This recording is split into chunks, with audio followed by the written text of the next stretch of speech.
ತಮಿಳುನಾಡಿನ ಎಲ್ಲ 234 ವಿಧಾನಸಭಾ ಕ್ಷೇತ್ರಗಳಿಗೆ ಹಾಗೂ ಪಶ್ಚಿಮ ಬಂಗಾಳದ 294 ಕ್ಷೇತ್ರಗಳಲ್ಲಿ 152 ಕ್ಷೇತ್ರಗಳಿಗೆ ಇಂದು ಗುರುವಾರ 7 ಗಂಟೆಗೆ ಮತದಾನ ಆರಂಭವಾಗಿದೆ. ತಮಿಳುನಾಡಿನಲ್ಲಿ 5.73 ಕೋಟಿಗೂ ಹೆಚ್ಚು ಮತದಾರರು 4023 ಅಭ್ಯರ್ಥಿಗಳ ರಾಜಕೀಯ ಭವಿಷ್ಯವನ್ನ ನಿರ್ಧರಿಸಲಿದ್ದಾರೆ.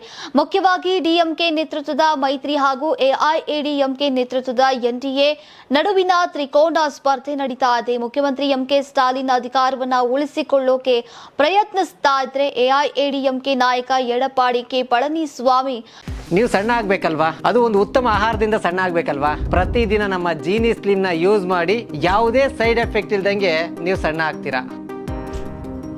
5 ವರ್ಷಗಳ ಬಳಿಕ ಮತ್ತೆ ಅಧಿಕಾರಕ್ಕೆ ಮರಳೋಕೆ ಪ್ರಯತ್ನಿಸ್ತಾ ಇದ್ದಾರೆ.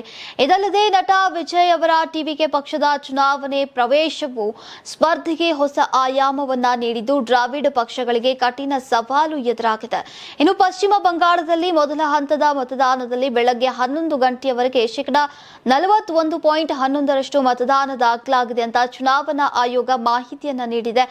ತಮಿಳುನಾಡಿನಲ್ಲಿ ಬೆಳಗ್ಗೆ 7 ರಿಂದಾನೇ ಆರಂಭವಾದಂತಹ ಮತದಾನದಲ್ಲಿ ಈವರೆಗೂ 37.56% ಮತದಾನವಾಗಿದೆ. ಒಟ್ಟು 5.73 ಕೋಟಿ ಮತದಾರರು 234 ಕ್ಷೇತ್ರಗಳಲ್ಲಿ 4023 ಅಭ್ಯರ್ಥಿಗಳ ಭವಿಷ್ಯವನ್ನ ನಿರ್ಧರಿಸಲಿದ್ದಾರೆ.